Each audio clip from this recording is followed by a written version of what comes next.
வீட்டு முன்னாடி மது போதையில் அலப்பறை செஞ்ச கும்பலை தட்டி கேட்ட அதிமுக பிரமுகர் சரமாரியா வெட்டப்பட்டிருக்காரு. பல முறை புகார் கொடுத்தும் போலீசார் நடவடிக்கை எடுக்கலன்னு சொல்றது உண்மையா? பார்க்கலாம் இந்த தொகுப்புல.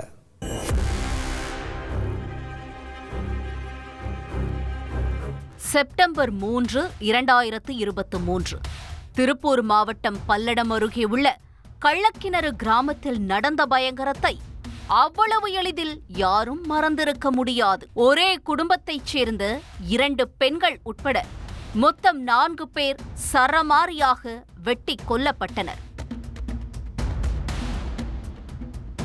வீட்டிற்கு அருகே அமர்ந்து மது குடித்ததை தட்டி கேட்டதால் அரங்கேறியிருந்தது அந்த பயங்கரம். வீட்டின் அருகே மது குடித்ததை தட்டி கேட்டதால் இப்படி ஒரு வெறியாட்டமா என அந்த சம்பவத்தை கேள்விப்பட்ட அனைவரும் ஆந்தாந்து போனார்கள். இனிமேல் இப்படி ஒரு சம்பவம் தமிழகத்தில் நடக்கவே கூடாது என கண்டன குரல் எழுப்பினார்கள். அந்த சம்பவம் நடந்து கிட்டத்தட்ட 1.5 வருஷம் ஆகிவிட்டது.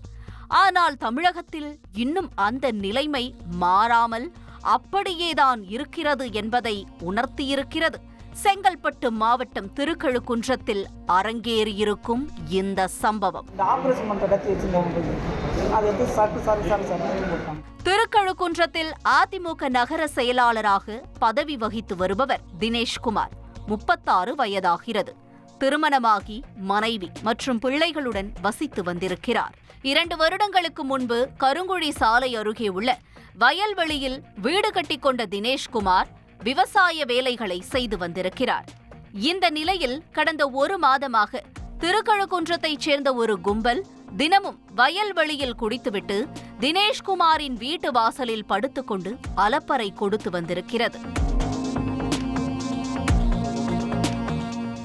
அதோடு மாட்டுத் தொழுவத்தில் அமர்ந்து குடித்துவிட்டு பாட்டில்களை அங்கேயே உடைத்து போட்டுவிட்டு சென்றிருக்கிறார்கள். இதை பார்த்து கடுப்பான தினேஷ்குமார் அந்த கும்பலை இனிமேல் இங்கு வந்து மது அருந்தக்கூடாது என கண்டித்திருக்கிறார். ஆனால் அவர்கள் அதை கேட்பதாக இல்லை. தொடர்ந்து மது குடித்துவிட்டு வந்து வாசலில் படுத்து அராஜகம் செய்து வந்திருக்கிறார்கள். ஒரு கட்டத்திற்கு மேல் பொறுமை இழந்த தினேஷ்குமார் காவல் நிலையத்தில் புகார் கொடுக்க முடிவு செய்திருக்கிறார். சம்பவத்தன்று காலை தினேஷ்குமார் திருக்கழுக்குன்றம் காவல் நிலையத்தில் புகார் அளித்துவிட்டு வீடு திரும்பியிருக்கிறார். இந்த தகவலை அறிந்த போதை கும்பலைச் சேர்ந்த வினோத், கௌரி சங்கர் ஆகிய இருவரும் தினேஷ்குமாரை வழிமறித்து மறைத்து வைத்திருந்த அரிவாளால் சரமாரியாக வெட்டியிருக்கிறார்கள். 8 இடங்களில் காயம் ஏற்பட்டிருக்கிறது.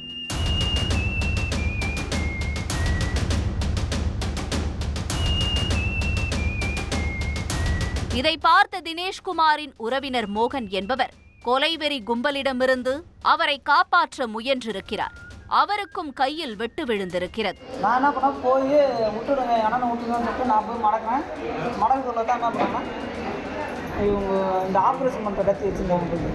அதை எடுத்து சாரி அலறல் சத்தம் கேட்டு அக்கம் பக்கத்தினர் ஓடிவர அவர்கள் இருவரும் தப்பி ஓடியிருக்கிறார்கள். காயம்பட்டவர்களை மீட்ட பகுதிவாசிகள் அவர்களை மருத்துவமனையில் சேர்த்திருக்கிறார்கள். இந்த சம்பவம் தொடர்பாக வழக்கு பதிவு செய்த திருக்கழுக்குன்றம் போலீசார் அதே பகுதியைச் சேர்ந்த வினோத், கௌரி சங்கர் ஆகிய 3வரையும் கைது செய்திருக்கிறார்கள். இந்த விவகாரம் தொடர்பாக முன்னாள் அதிமுக அமைச்சர் ஜெயக்குமார் தலைமையில் திருக்கழுக்குன்றம் பஸ் ஸ்டாண்ட் அருகே போராட்டம் நடத்தப்பட்டது. குற்றவாளிகள் மீது உரிய நடவடிக்கை எடுக்க வேண்டும் என்ற கோரிக்கையும் முன்வைக்கப்பட்டது.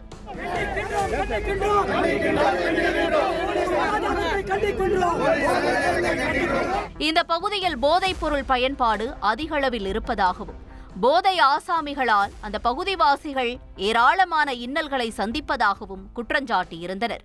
தனி மனிதன் ஒவ்வொருத்தரும் இந்த பழக்கத்துக்கு அடிமையாகி பல இன்னல்களை கொடுத்துட்ருக்குறாங்க. சாலை ஓரங்களில் வன்முறைகள், குடிச்சிட்டு அவன் நிலையை மறந்துடுறான். அவன் என்ன குடிக்கிறான்னு இப்போ சாலை ஓரத்தில் உட்காந்து குடிக்க ஆரம்பிச்சிடுறாங்க. குடிச்சிட்டு பிரச்சனைகள் ஒவ்வொருத்தரும் அவங்களுக்குள்ள ஒரு வாக்குவாதம் வருது. அது 3வது மனுஷன் யாரோ கேட்கும்போதோ அவங்கள ஒரு வன்முறை தாக்குதல் அந்த மாதிரிலாம் நடைபெறுது. நிறைய நாளிதழ்களும் தொலைக்காட்சிகளும் அண்மை செய்திகளாகவே நம்ம பார்த்துக்கிட்டு வரோம். ஒவ்வொரு நாளும் பார்த்திங்கன்னா போதை மற்றும் மது எல்லாம் ஏற்படக்கூடிய பாதிப்புகளை அன்றாடம் இது ஒரு செய்தி இல்லாமல் இல்லவே இல்லை. அந்த மாதிரியான ஒரு சூழலை உருவாயிடுச்சு இன்றைக்கி. இதை வந்து கொஞ்சம் கட்டுப்படுத்தணும், கண்காணிக்கணும். அவங்கள என்ன நடக்குது, ஏது நடக்குது, வன்முறை சம்பவங்களில் வந்து ரொம்ப கூடுதல் கண்காணிப்பு தேவைப்படுது அப்படின்றது என்னோட தனிப்பட்ட கருத்து. காவல்துறை ஆரம்பத்திலேயே இந்த பகுதியில் போதை ஆசாமிகளின் நடமாட்டத்தை கட்டுப்படுத்த நடவடிக்கை எடுத்திருந்தால் இப்படி ஒரு கொலை முயற்சி சம்பவமே நடந்திருக்க வாய்ப்பு இல்லை என்று அந்த பகுதிவாசிகள் கூறுகின்றனர். இந்த விவகாரத்தை காவல்துறையினர் சீரியஸாக எடுத்துக்கொண்டு போதைப் பொருள் புழக்கத்தை கட்டுப்படுத்த வேண்டும் என்பதே இந்த பகுதிவாசிகளின் கோரிக்கையாக உள்ளது. செய்திகளை உடனுக்குடன் தெரிந்து கொள்ள உடனே சப்ஸ்கிரைப் பண்ணுங்க.